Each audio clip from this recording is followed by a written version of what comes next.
Do you mind introducing yourself? I'm Erin Cluley, and I'm the owner of Erin Cluley Gallery.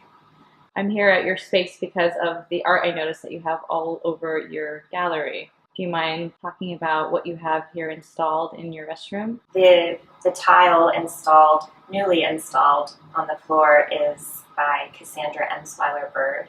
She creates these tiles with photographs and overlaid with patterns. Cassandra's practice is very unlike most, where her pieces are functional. How does that change the work for you, or does it, to have it be something that can be used versus, a useless object that beautifies your home or workspace or etc.? Yeah, she and I have talked quite a bit about, art's accessibility and art in the ordinary spaces, which she's very deeply inspired by, and that is growing up, in your home, the things that you really remember and maybe affect your aesthetics, throughout your life are the things like the bathroom floor or the popcorn ceiling. This is part of the reason we installed this here at the gallery, is to show people, this could function in your space. As someone who's been doing this interview series, I was excited to come to your gallery for the opening, not knowing that there was anything installed in your bathroom, and that the fact that you have not just Cassandra's work, but I noticed there's other prints or drawings up on the wall, that you have the artwork in the restroom, that there isn't a stopping of where art should be.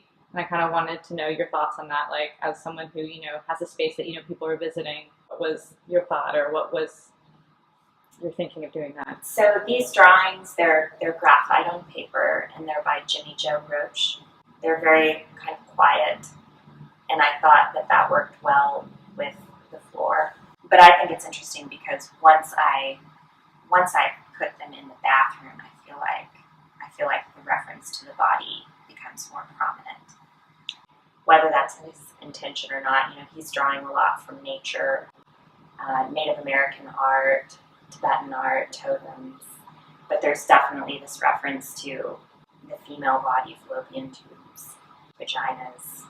I definitely think that when you're in the bathroom looking at art, there's a closeness with it, which you probably thought about or addressed, but you're looking at these probably just physically in a closer way than you might if you were in the gallery or in a living space, living room.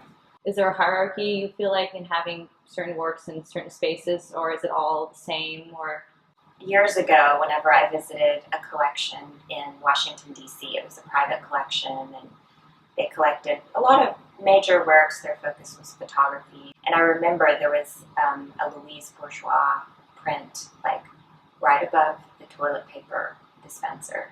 I was just so happy and just delighted to see how these people were living with the artwork everywhere. So that affected me, and I still think about that, and have since seen more people have the artwork everywhere in their homes. I think it's great. At your home, do you have work in your bathroom? What is your setup like? Sorry, so it's such an intimate question. No, that's funny. Actually, we have a framed drawing that is by my boyfriend's nieces when they were very young.